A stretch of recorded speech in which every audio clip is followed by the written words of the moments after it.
Graças a Deus. Boa noite, povo de Deus. Graça e paz. Amém. Graças a Deus. É bom estar aqui mais uma vez, mais um domingo, com o Arthur. É óbvio, né? Ser abençoado, profeta do Senhor, para juntos adorarmos ao Senhor.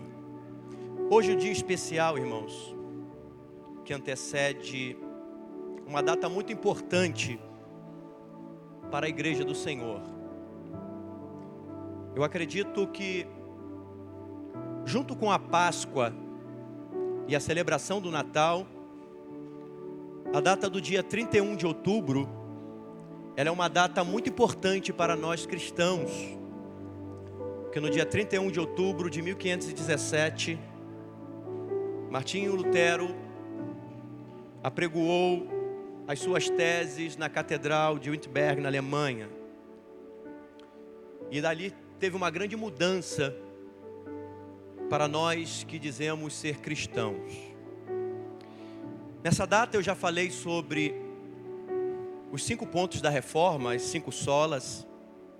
Outro ano eu já falei sobre a história de Martinho Lutero e a pré-reforma.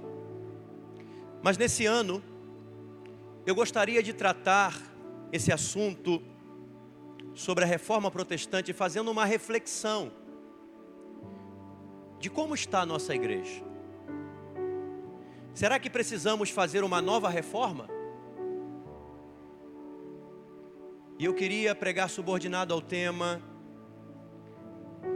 a reforma protestante, uma reflexão através da palavra de Deus. Fazer uma reflexão sobre a nossa igreja, a igreja contemporânea, é voltar atrás e analisarmos aquilo que vai nos direcionar a saber se a nossa igreja, a igreja atual, ela está condizente com a palavra de Deus. E a única informação que temos para fazer essa reflexão e essa análise é a igreja inicial, a igreja primitiva.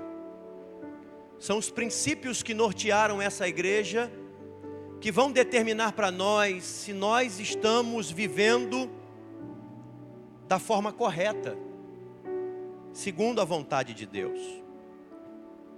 E eu gostaria de refletir isso com a igreja, e gostaria que a igreja abrisse a sua Bíblia no livro de Atos, o livro da história da igreja.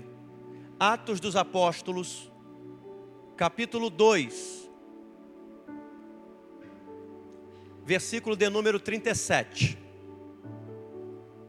Atos, capítulo de número 2, versículo de número 37. Diz assim a palavra do Senhor: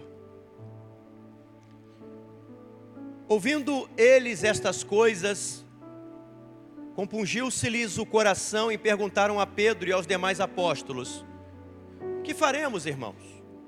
Respondeu-lhes Pedro: arrependei-vos, e cada um de vós seja batizado em nome de Jesus Cristo, para a remissão dos pecados, e recebereis o dom do Espírito Santo, pois para vós outros é a promessa, para vossos filhos, e para todos os que ainda estão longe, isto é, para quantos o Senhor nosso Deus chamar. Com muitas outras palavras deu testemunho e exortava-os dizendo: salvai-vos desta geração perversa. Então, os que lhe aceitaram a palavra foram batizados, havendo um acréscimo naquele dia de quase 3.000 pessoas. E perseveravam na doutrina dos apóstolos, na comunhão, no partir do pão e nas orações. Em cada alma havia temor, e muitos prodígios e sinais eram feitos por intermédio dos apóstolos. Todos os que creram estavam juntos e tinham tudo em comum. Vendiam as suas propriedades e bens, distribuindo o produto entre todos, à medida que alguém tinha necessidade. Diariamente, perseveravam unânimes no templo, partiam pão de casa em casa e tomavam as suas refeições com alegria e singeleza de coração, louvando a Deus e contando com a simpatia de todo o povo. Enquanto isso, acrescentava-lhes o Senhor dia a dia os que iam sendo salvos. Essa igreja, irmãos, é a igreja que nós temos que tirar como parâmetro e fazermos uma comparação se o que nós estamos vivendo hoje é realmente aquilo que Deus determinou para a sua igreja. Se nós não tivermos amalgamados com essa palavra, verdadeiramente é necessário uma nova reforma. Certa vez, eu ouvi uma mensagem do pastor Jean Porto, a qual ele fazia uma comparação, fazendo um paralelo, poderia chamar de histórico, futurista, ou histórico escatológico, em que ele cita o profeta Elias, o profeta Eliseu e o profeta Geazi. E ele diz na sua mensagem, fazendo um paralelo da igreja, ele diz que Elias, ele representa a igreja primitiva, essa que nós lemos. Eliseu representa a igreja da reforma. E Geazi representa a igreja atual. Assim como esses três profetas sucederam-se um ao outro, a igreja também tem seu período histórico dividido e sucessório. Elias representa a igreja primitiva, a igreja do fogo, a igreja dos sinais. Eliseu representa a igreja da restauração, da comunhão com Deus, a igreja da reforma, a igreja que se volta à palavra, a igreja que se volta a Deus. E Geazi representa a igreja atual, a igreja que se preocupa com dinheiro, em vez de se preocupar com as almas. Perceba que, assim como Eliseu sucedeu Elias, Geazi também sucederia Eliseu. Era uma passagem de bastão histórica. Elias trouxe bem o seu chamado e entregou a Eliseu. Eliseu, por sua vez, também cumpriu a sua missão, e essa missão ia ser passada a Geazi. Porém, Geazi perdeu a oportunidade de suceder o chamado divino.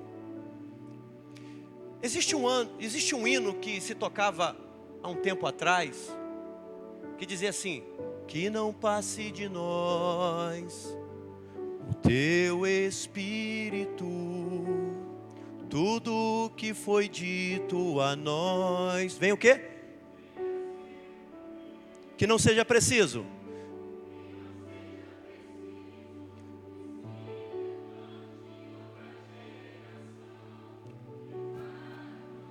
Venha sobre nós.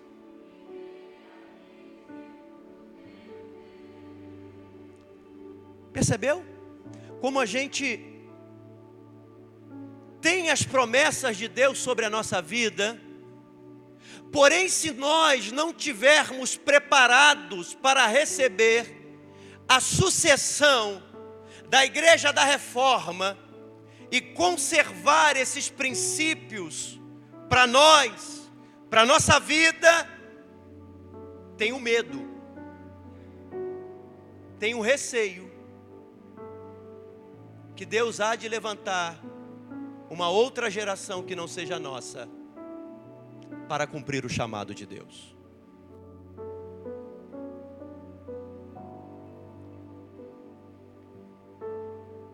Pastor, o que nós devemos atentar para sermos essa igreja que vai suceder o bastão do chamado, da vocação, a qual Deus tem preparado para esse mundo tenebroso? Que igreja nós devemos ser? Que igreja nós devemos avaliar para seguir? O texto em que nós lemos nos dão esse parâmetro. No versículo 42 do texto de Atos 2, nós vamos ver 4 princípios, 4 fundamentos em que tanto a igreja primitiva, tanto a igreja da reforma e tanto a igreja atual tem que seguir para continuarmos com o chamado, com a vocação, com a missão que Deus estabeleceu para a sua igreja. Pastor, que fundamentos são esses? Versículo 42 vai dizer para nós: e perseveravam na doutrina dos apóstolos.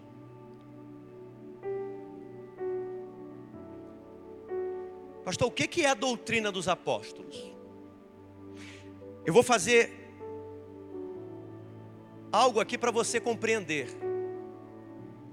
Um lugar onde se estuda o Alcorão, esse lugar é chamado de quê? Mesquita. Um lugar onde se estuda apenas o Antigo Testamento é chamado de sinagoga. Um lugar onde se estuda o Novo Testamento é chamado de igreja. Porque a doutrina dos apóstolos está no Novo Testamento. Por que, pastor? Lucas vai escrever para nós que nós temos que perseverar na doutrina dos apóstolos, nos ensinos dos apóstolos, porque foram os apóstolos que ouviram os ensinos de Jesus, e foram os apóstolos que contaram para nós aquilo que nós devíamos fazer, porque foram ensinados por Jesus. Então, perseverar na doutrina dos apóstolos significa dizer que eu tenho que estudar, meditar, aprender a palavra do mestre da Galileia. Se eu não estiver coadunando a minha vida com o que a Bíblia diz, eu posso ser qualquer outra religião, menos Igreja de Cristo. A nossa irmã Neuza trouxe aqui um texto que baseia tudo isso. Ainda bem que eu não combinei com ela, né? Em que ela dizia que a pessoa que fundamenta a sua casa sobre a rocha é aquela pessoa que ouve a palavra de Deus e pratica. Essa pessoa que estabelece a sua casa sobre a rocha é que fundamenta a sua vida em princípios da Bíblia Sagrada. Uma pessoa que faz isso, ela é uma pessoa que é a igreja de Cristo, porque ela obedece à palavra do Senhor. Irmãos, infelizmente, no nosso meio existem lugares em que a palavra de Deus ela não é ensinada. A palavra de Deus ela não é ministrada. A palavra de Deus ela não tem a devida atenção. Eu sempre costumo dizer que a hora mais importante do culto é a hora da palavra. O culto principal da igreja, depois da ceia do Senhor, que é a comunhão com Cristo, com certeza é a escola bíblica dominical, porque se estuda a palavra. É triste ver nos nossos dias em que a escola bíblica dominical está sendo trocada por escola de líderes, onde se formar líderes é mais importante do que se formar servos. Formar pessoas que compreendam a vontade de Deus, formar discípulos de Cristo, formar pessoas que se pareçam com Cristo. E isso não é da noite para o dia, não se faz em 6 meses, não se faz em 1 ano.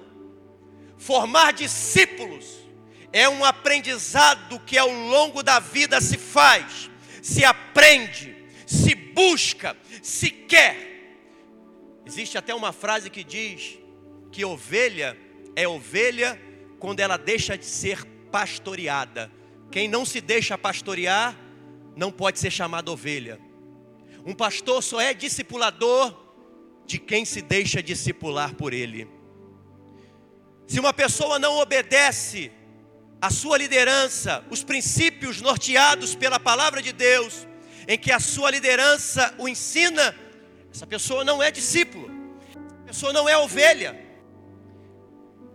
É necessário entendermos que o ensino da palavra depende de 2 pessoas: aquele que ensina e aquele que aprende.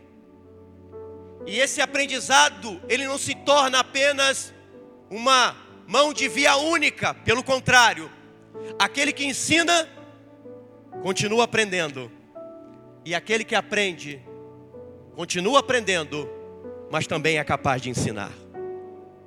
Nós devemos compreender que a palavra de Deus, que talvez o que foi necessário na reforma, foi um dos pilares da reforma, sola escritura, ou somente a escritura, ela deve voltar a ser alvo de uma reforma nos dias de hoje. A igreja atual precisa urgentemente voltar-se para a palavra.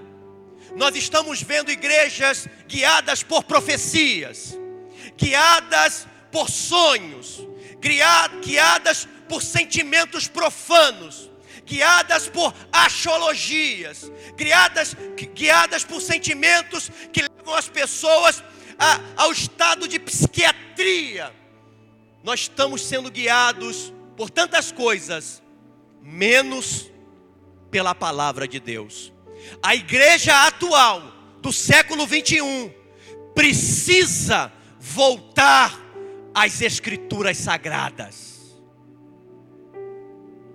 Como é que eu sei, pastor, o termômetro de uma igreja sadia? Olha para a escola dominical. Se bastante pessoas participam da escola bíblica dominical, essa igreja é boa. Mas você deve avaliar isso individualmente, porque é fácil avaliar a igreja num todo. Mas e você? Você está buscando aprender a palavra? Você está buscando crescer na palavra? Você está buscando conhecimento de Deus? Jesus vai dizer para nós que o único erro nosso é não conhecer as Escrituras e nem o poder de Deus. O ser humano só erra porque ele não busca conhecer quem Deus é, o que Deus faz e qual é a vontade de Deus para a minha vida. Quando eu deixo esses princípios de lado, eu deixo de ser igreja do Senhor. Isso é tão fatídico para nós, é tão correto que existe uma profecia bíblica que vai dizer isso sobre a nossa igreja atual. Você quer ler comigo, irmão? Abra comigo a sua Bíblia. Segunda carta que Paulo escreveu a Timóteo. Segunda carta que Paulo escreveu a Timóteo, capítulo de número 4. Depois nós vamos voltar para Atos. 2 Timóteo capítulo 4, versículo de número 1 ao 5. Olha o que o apóstolo Paulo está dizendo para Timóteo.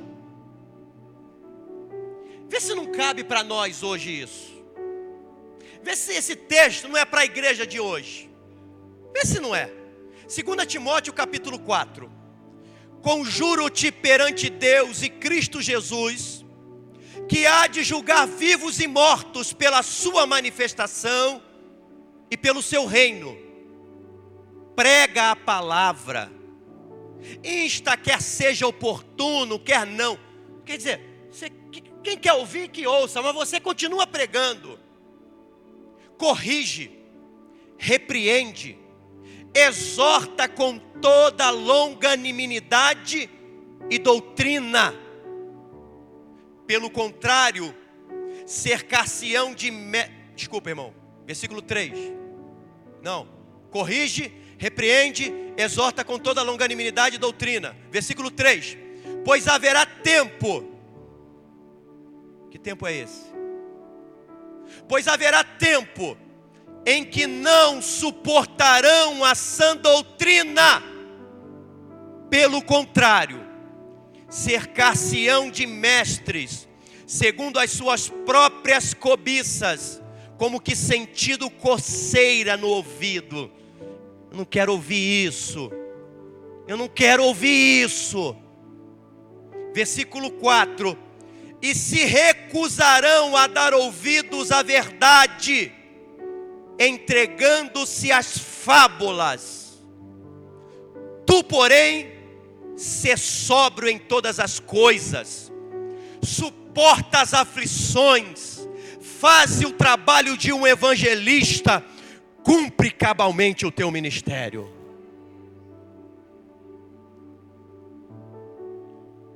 A igreja contemporânea está assim. Se o pastor pregar contra o pecado, pastor, aqui é muito duro. Eu vou ali para a igreja que entrega a chave de carro, que dá casa própria, porque é ali que é bom. Você está ouvindo fábula. Você não quer ouvir a verdade. Porque a verdade, ela dói, mas ela liberta. A Bíblia está dizendo claramente para nós que uma igreja, para ser igreja, ela tem que perseverar na doutrina dos apóstolos. Se uma igreja não persevera no ensino, na doutrina dos apóstolos, você pode ser o que, talvez você seja até muçulmano, judeu, espírita cristão, porque agora tem um espírita cristão, irmão, que fala de Jesus, mas só do amor de Jesus. Quando Jesus aperta o cinto, não, foi o homem que escreveu. Mas a mesma Bíblia que fala do amor de Jesus, fala da cobrança de Jesus. Nós temos que entender que igreja é ouvir a palavra de Deus e praticar, perseverar na doutrina dos apóstolos. Só para essa pessoa que está do seu lado refletir, irmão, refletir. Nós estamos hoje refletindo. A nossa igreja, eu tenho certeza que é uma bênção. Todo mundo aqui vem para a escola bíblica dominical. Todo mundo aqui é abençoado. Ninguém arruma desculpa. Ninguém fala que está cansado. Pessoal, é uma bênção aqui para vir para a escola bíblica dominical. Eu sei disso, essa igreja é uma potência na mão de Deus. Mas pergunta a ele assim: você está praticando a palavra de Deus? Só para ele refletir. Isso aqui não acontece na nossa igreja, só nas outras igrejas, né?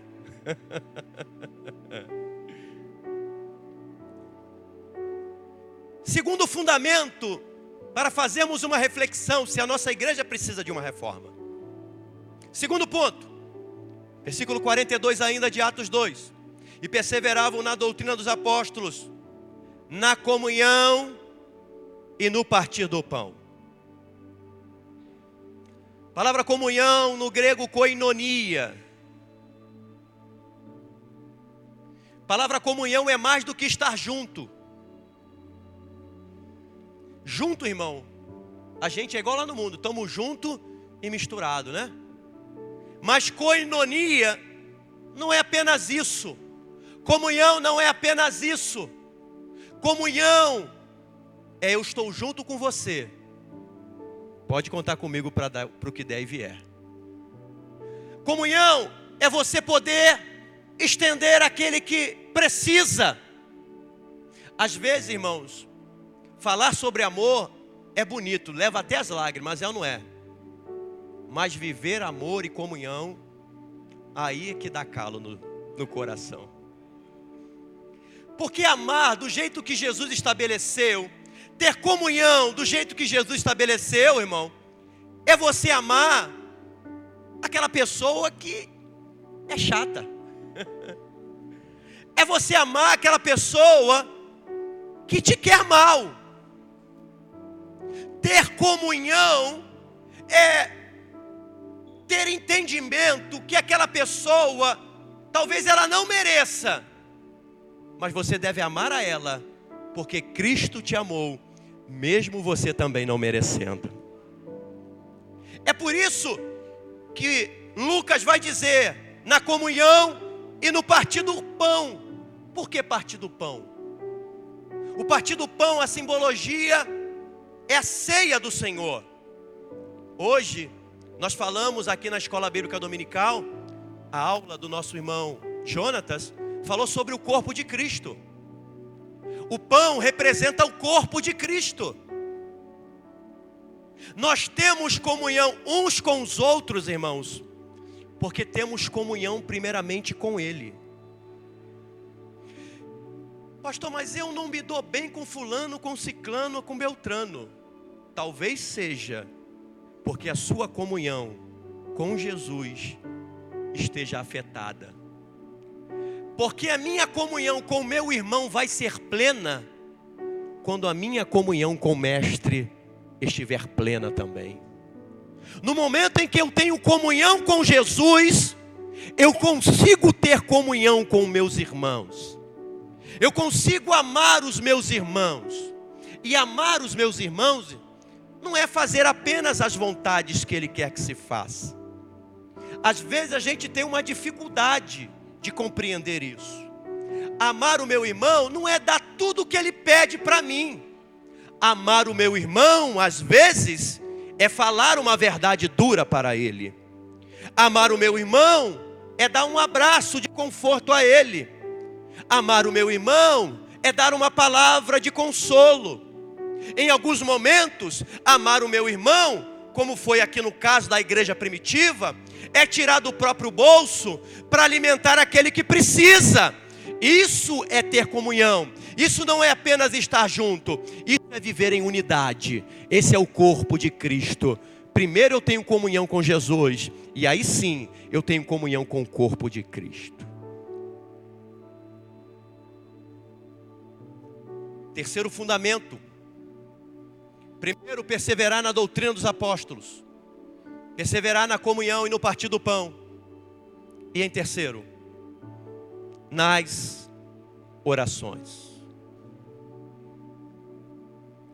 Uma igreja que não tem uma vida voltada para a oração é uma igreja que está declinando a sua queda. E quando eu falo de igreja, eu não falo do corpo coletivo. Eu falo do indivíduo. Porque você individualmente é a igreja de Cristo. Como é que está a tua vida de oração, irmão?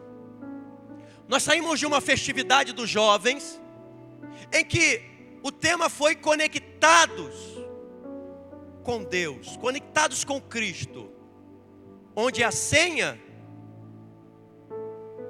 era a oração, intimidade.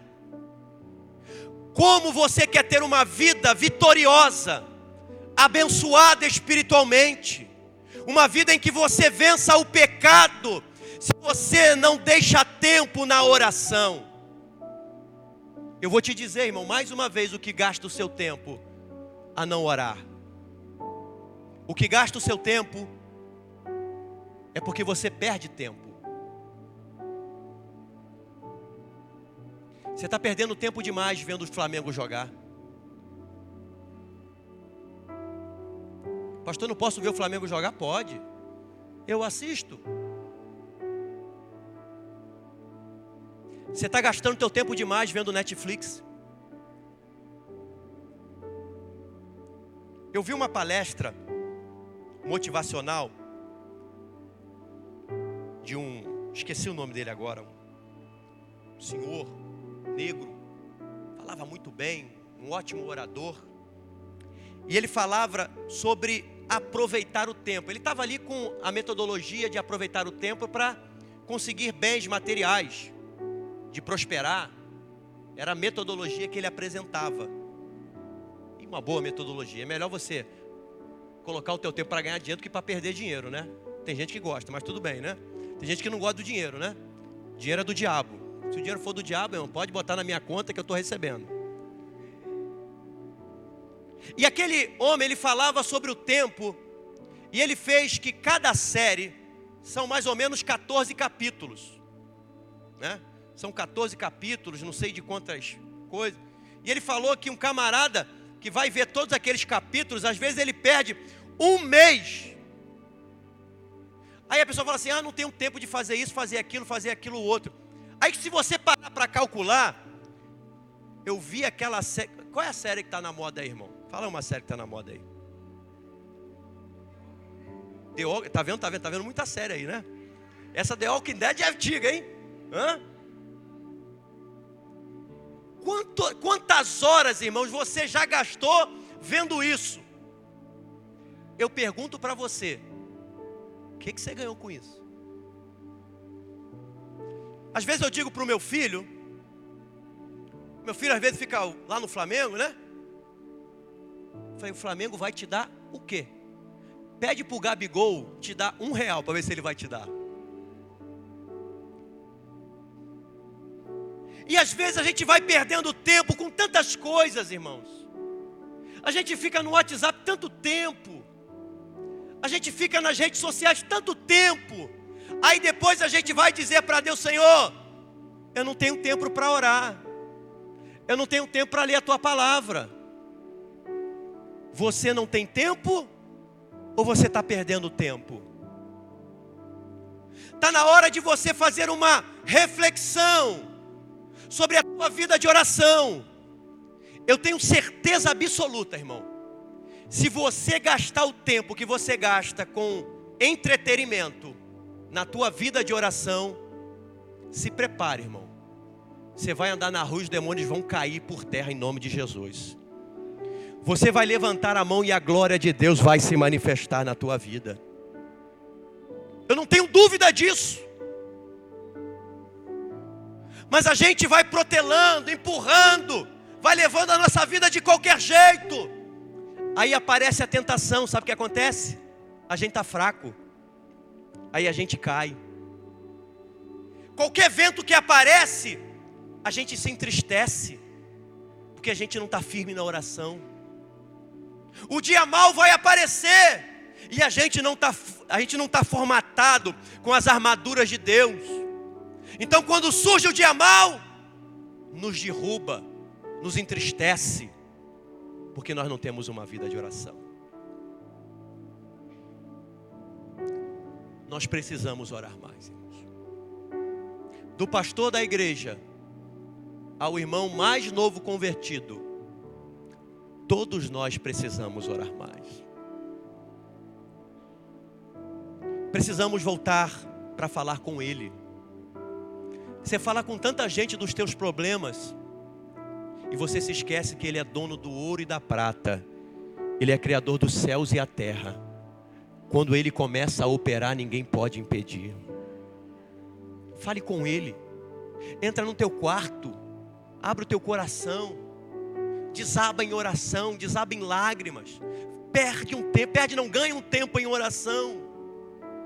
Que você vai ver o que Deus vai falar. Nós temos ouvido aqui, irmão, muitos testemunhos aqui na quarta-feira, de pessoas que entenderam o poder da oração. A Thaís contou isso aqui e começou a orar. O que Deus fez na vida dela. E outros que se entregaram à oração e Deus começou a responder à oração. O que Jeremias diz lá em Jeremias capítulo 33, versículo 3, ainda continua de pé. clama a mim e responder-te-ei e anunciar-te-ei coisas grandes e firmes que tu ainda não sabes. Busca o Senhor de todo o teu coração, que você vai ver a resposta de Deus para os teus dilemas, para os teus problemas. Abre a tua alma a partir de hoje, que você vai ver a mão de Deus agir na tua vida. Bendito seja o nome do Senhor. Aleluia. Só para refletir, irmão. Só para refletir. Fala com a pessoa que está do seu lado. Como é que está a tua vida de oração?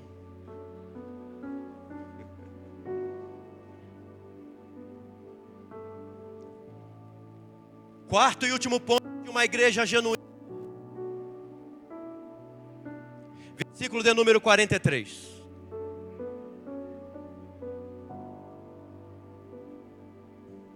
E em cada alma havia temor.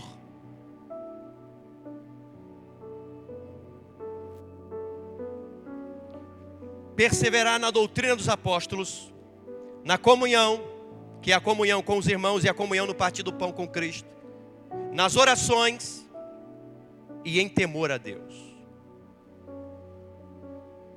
Alguns teólogos não colocam o temor como um princípio da igreja.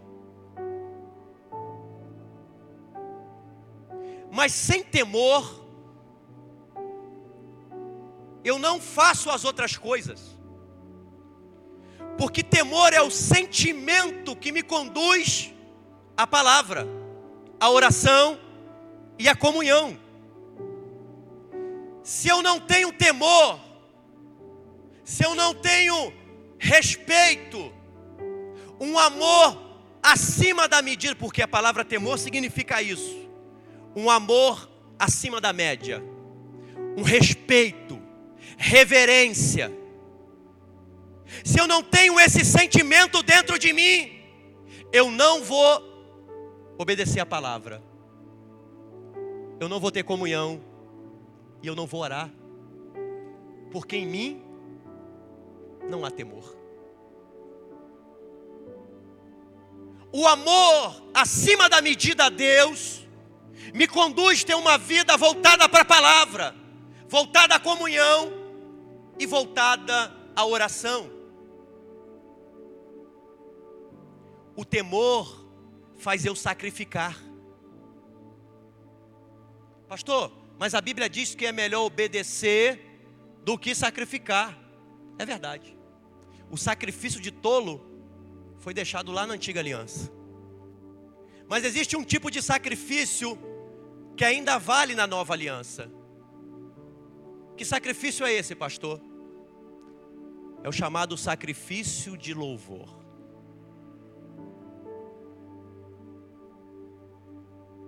A igreja precisa apresentar esse sacrifício a Deus. O que é um sacrifício de louvor, pastor? O sacrifício de louvor é o sentimento que eu tenho, a atitude que eu tenho, quando tudo na minha vida está ruim. Eu não tenho motivação nenhuma para levantar a mão e adorar a Deus. Eu não tenho porquê bem dizer o nome do Senhor. A minha vida está destruída. A minha vida está acabada. Eu olho para um lado, eu olho para o outro, só tem coisa ruim do meu lado. Mas ainda assim, eu levanto as mãos para os céus e digo: Senhor, está tudo de cabeça para baixo, eu não estou entendendo nada. Mas uma coisa eu faço, eu continuo te adorando. Eu continuo te servindo, eu não vou abandonar. E nós vamos ver na Bíblia, de Gênesis a Apocalipse, esse sentimento. Na vida de Abraão, na vida de Jó, na vida de Paulo e Silas na prisão. De homens que estavam ali em situações totalmente adversas, que se fosse eu ia murmurar. Igual Jó, irmão. Eu não tenho dúvida que eu ia murmurar. Perdi casa, perdi camelo, perdi boi, perdi cabrito, perdi tudo. Ainda matou meu filho, perdi a saúde. Fala: Deus, como é que é? Eu ia falar: como é que é, Senhor? Eu exijo. Se fosse hoje, não ia ser assim? Mas Jó não. A mulher falou: tu perdeu todos os teus bens, tu ficou pobre, Jó. Os nossos filhos morreram todos. E agora tu está aí doente, com uma enfermidade que tu está fedendo. Amaldiçoa teu Deus e morre, Jó. É a melhor coisa que você pode fazer da tua vida. Jó olhou para aquela mulher, olhou para os céus e disse: quando estava tudo bem, tu aceitaste com prazer, né?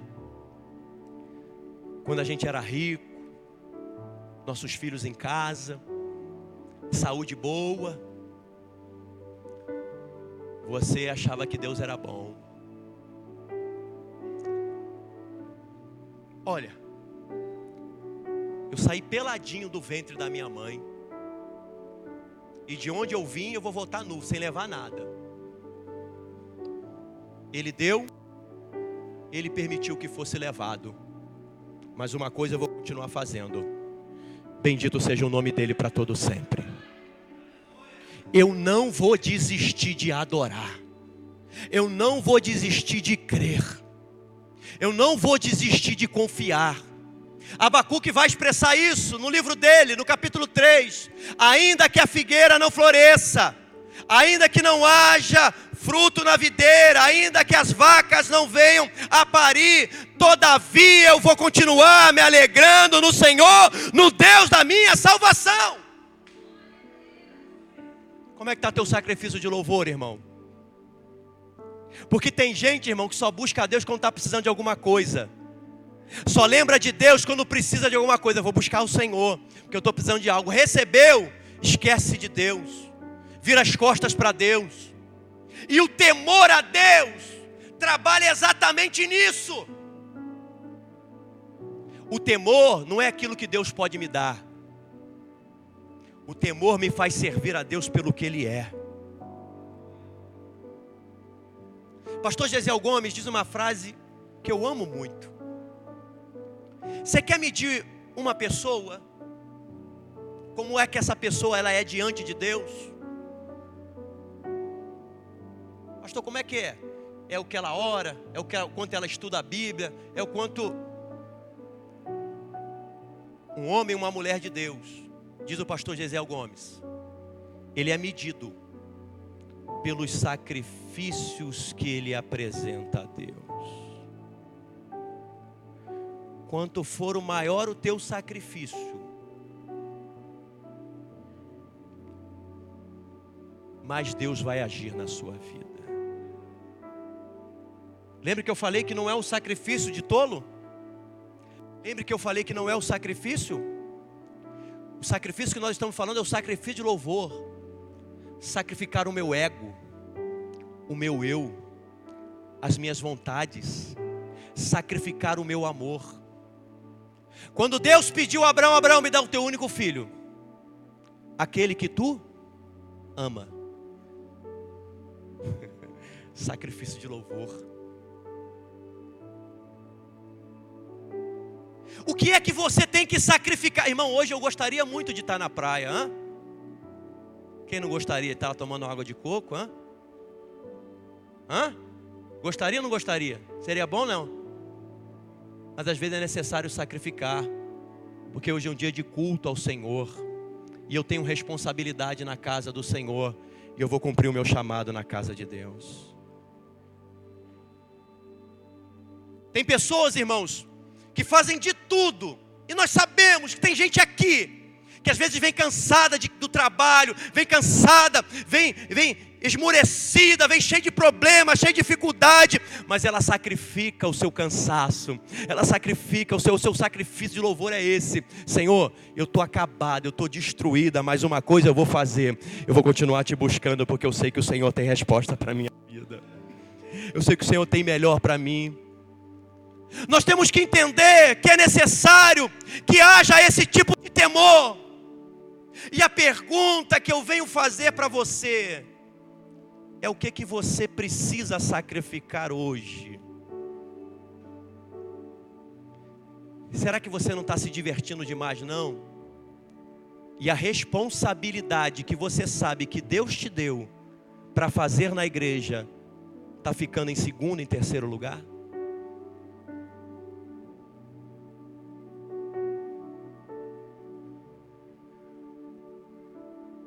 Será que você não está abrindo mão do teu chamado, dessa vocação que é ser igreja do Senhor, para poder viver a sua vida, fazer a tua vontade, buscar os teus sonhos? Pastor, eu não posso buscar o meu sonho? Não pode. Mas em primeiro lugar buscai o reino de Deus e a sua justiça, e todas as demais coisas serão acrescentadas. Se Deus não tiver em primeiro lugar na sua vida, o teu trabalho é vão. Você vai cavar em terreno pedregoso. A Bíblia vai dizer que Deus dá o sono aos seus filhos. É Ele que dá o pão. É Ele que providencia um milagre. O teu sustento. Estou dizendo que você não tem que trabalhar, que você tem que estar na igreja o tempo todo. Não é isso que eu estou dizendo. Você tem que trabalhar e trabalhar muito. Tem que suar a camisa, tem que se virar nos 30. Mas você tem que entender que você também tem um chamado de Deus. Deus te chamou e Deus está dizendo para mim, para você: eu te chamei, eu te escolhi. Você é meu vocacionado. Eu preciso de você na obra. Se levanta, se põe de pé, porque eu vou te usar poderosamente na minha casa.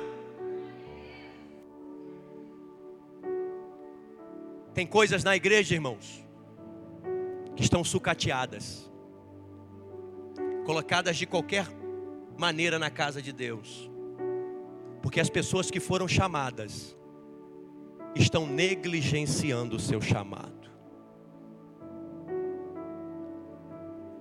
Isso é falta de temor.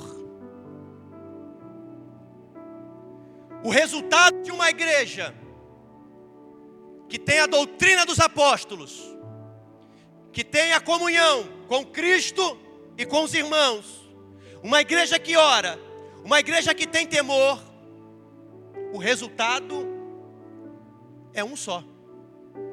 Versículo de número 43. Em cada alma havia temor, e muitos prodígios e sinais eram feitos por intermédio dos apóstolos.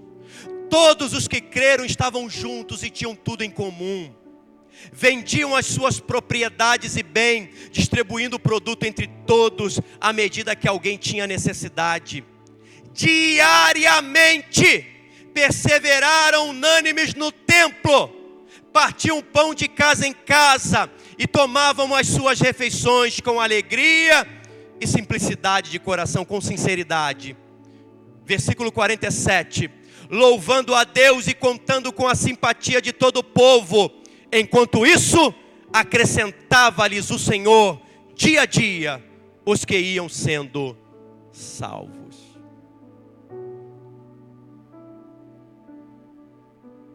Eu falei que existem 4 fundamentos: doutrina dos apóstolos, comunhão, oração e temor. Mas tudo isso tem uma maneira de ser feita, que é com perseverança.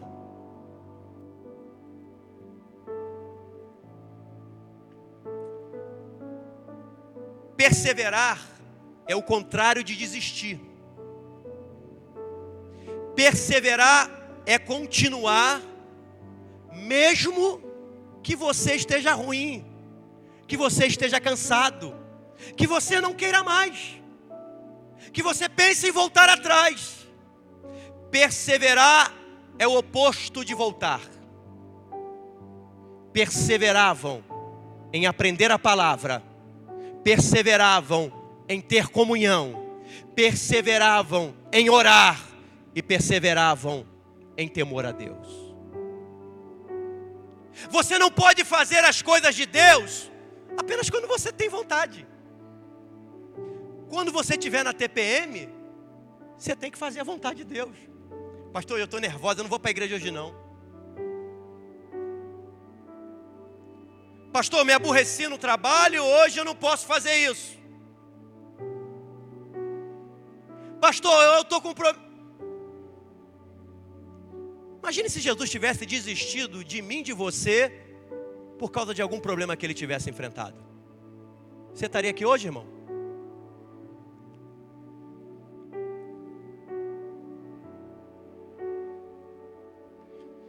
Eu acho que as nossas igrejas precisam de uma reforma, de uma nova reforma. Urgente, para ontem. Porque o que nós estamos vendo por aí é apenas barulho. E como dizia um pregador meu, lata vazia também faz barulho. E como faz, né? Existe muito movimento e pouco novo nascimento. Existe muito balanço do corpo e pouca reflexão da mente. E olha que eu não sou puritano não, hein? Como a nossa irmã Bia. Eu acredito que a linguagem da igreja, ela tem que se atualizar, tem que modernizar. Mas os princípios de Deus, nós não podemos abrir mão dele de maneira nenhuma. Eu gostaria de fazer, irmão, se eu não posso fazer uma reforma no mundo inteiro, eu posso fazer uma reforma em mim mesmo. O hino que o Ministério de Louvor cantou é assim: vamos mudar o mundo. Como é que você vai mudar o mundo se você não muda você mesmo? A verdadeira mudança começa em mim. Diga para a pessoa que está ao seu lado: o mundo só muda. Diga para a pessoa que está ao seu lado: quando a mudança começa em mim.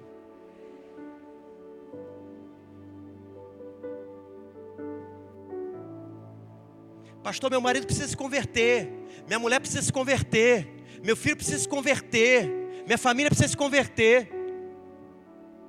E você? Você se interessa em conhecer Deus? Estudar a palavra? Você se interessa em ter comunhão com os irmãos? Saber da necessidade dos irmãos? Você se interessa em buscar comunhão com Cristo? Em orar a Deus? Você tem temor a Deus de obedecer o que Deus está te chamando, e você sabe que Deus está te chamando para fazer algo na casa dele, e você está negligenciando? Começa por você a mudança, que através da tua mudança,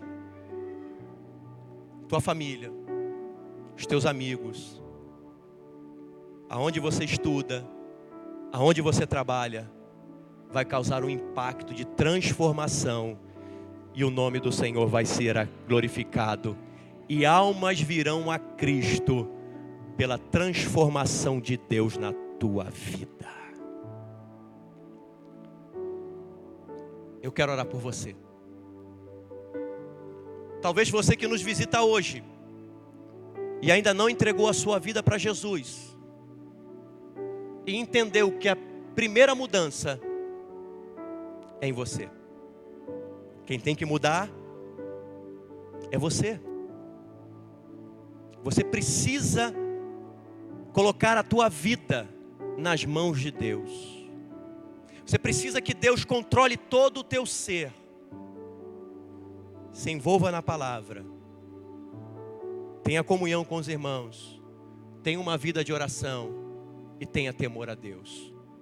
Quem tem esse sentimento, quem compreende isso, consagra a sua vida a Deus.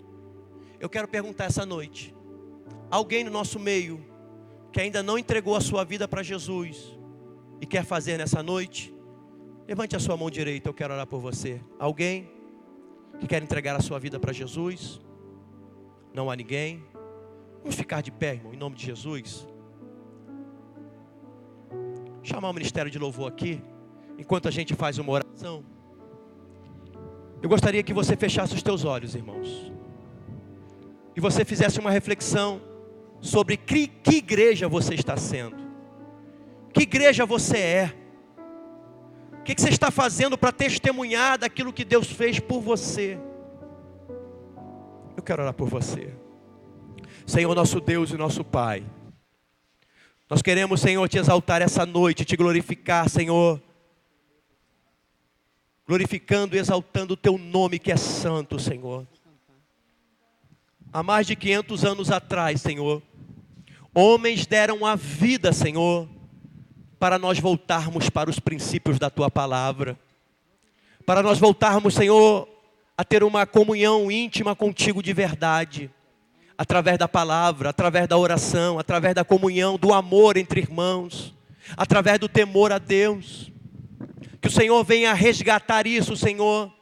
Se há alguém aqui essa noite, Senhor, que está frio espiritualmente, que já perdeu, Senhor, esse sentimento de adoração, perdeu esse sentimento de temor, de amor a Ti, de amor aos irmãos, que essa noite, Senhor, o Senhor venha perdoar, que o Senhor venha dar força a esse filho Teu, Senhor, para buscar a reconciliação primeiramente contigo, e depois buscar a reconciliação com seus irmãos.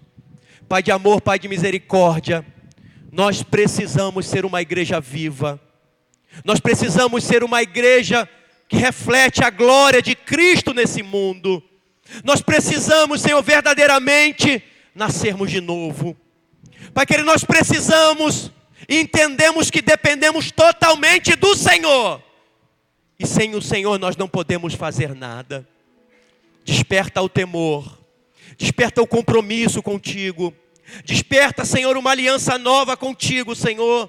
Desperta o sentimento de amor genuíno, de entrega total a Ti, Senhor, para que possamos refletir a glória do Deus eterno. Abençoa o Teu povo essa noite, Senhor. Abençoa a Tua igreja, Senhor, poderosamente, para a glória, Senhor, do nome de Jesus Cristo. Em nome de Jesus Cristo. Eu gostaria, irmão, que você desse um abraço na pessoa que está do seu lado e dissesse a ela: vamos voltar aos princípios. Vamos voltar ao início de tudo.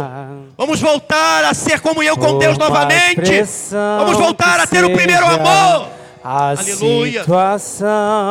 Aleluia, Jesus. O controle ainda está. Aleluia, Jesus. Na palma de Suas mãos. Eu tenho um Deus. Nós temos um Deus maravilhoso. Que não vai deixar. Aleluia. Essa luta me matar. Desespero me tomar. Por mais pressão que seja a situação, controle ainda está na palma de Tuas mãos. O choro dura uma noite, mas a alegria ela vem pela manhã. Eu creio, eu creio. O choro dura uma noite, mas a alegria ela vem pela manhã. Eu creio, eu creio. Ainda que a figueira não floresça e não haja fruto na vide e o produto da oliveira minta, todavia me alegrarei, todavia me alegrarei, todavia me alegrarei.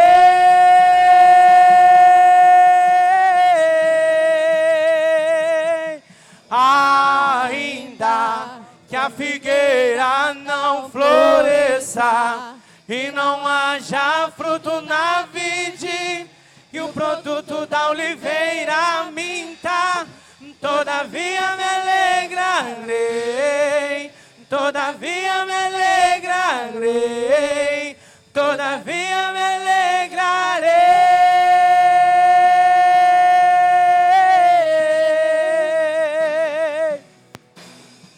O choro dura uma noite, mas a alegria ela vem pela manhã. Eu creio, eu creio.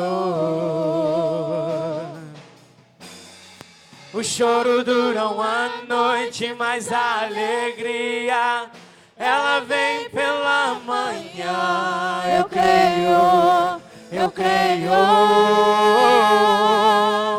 Ainda que a figueira não floresça e não haja fruto na vide, e o produto da oliveira minta, todavia me alegrarei, todavia me alegrarei, todavia me alegrarei.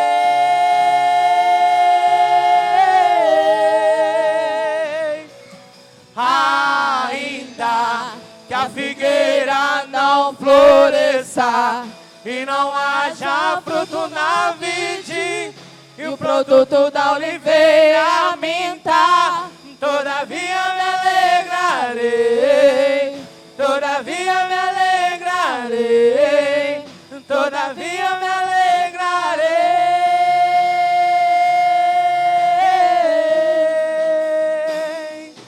Ainda que a figueira não floresça e não haja fruto na vide, e o produto da oliveira minta, todavia me alegrarei, todavia me alegrarei, todavia me alegrarei.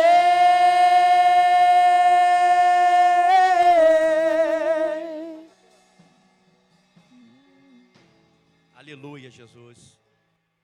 Senhor, queremos te bendizer, Senhor, mais uma vez. Que esse hino, Senhor, seja a razão do nosso viver.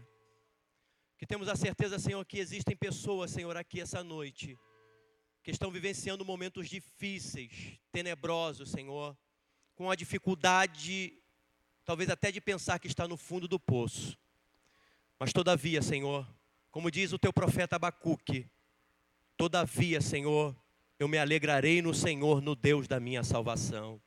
Eu sei, Senhor, que o choro pode durar uma noite, mas a alegria ela vai chegar pela manhã.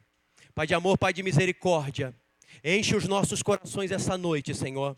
Enche-nos, Senhor, da plena certeza que apesar que nós, ainda que andássemos pelo vale da sombra da morte, o Senhor sempre está conosco. Que o Senhor venha consolar corações, que o Senhor venha consolar a alma, e que possamos entender que vale a pena sacrificar, vale a pena perseverar, vale a pena continuar, Senhor, mesmo que tudo esteja de cabeça para baixo, porque na hora certa, o Deus dos céus há de bradar, há de abrir os céus e a terra para dar vitória àqueles que nele aguardam. O tempo do Senhor há de chegar em nossas vidas para a glória do nome de Jesus Cristo. Você pode aplaudir ao Senhor, irmão, essa noite? Diga para o teu irmão, fica tranquilo, a tua vitória vai chegar em nome de Jesus. Aleluia. Vai chegar, irmão. Fica nervoso não, vai chegar a tua vitória em nome de Jesus. Tome seu assento aí, irmão, em nome de Jesus. Aleluia. Vai apresentar? Fazer os anúncios?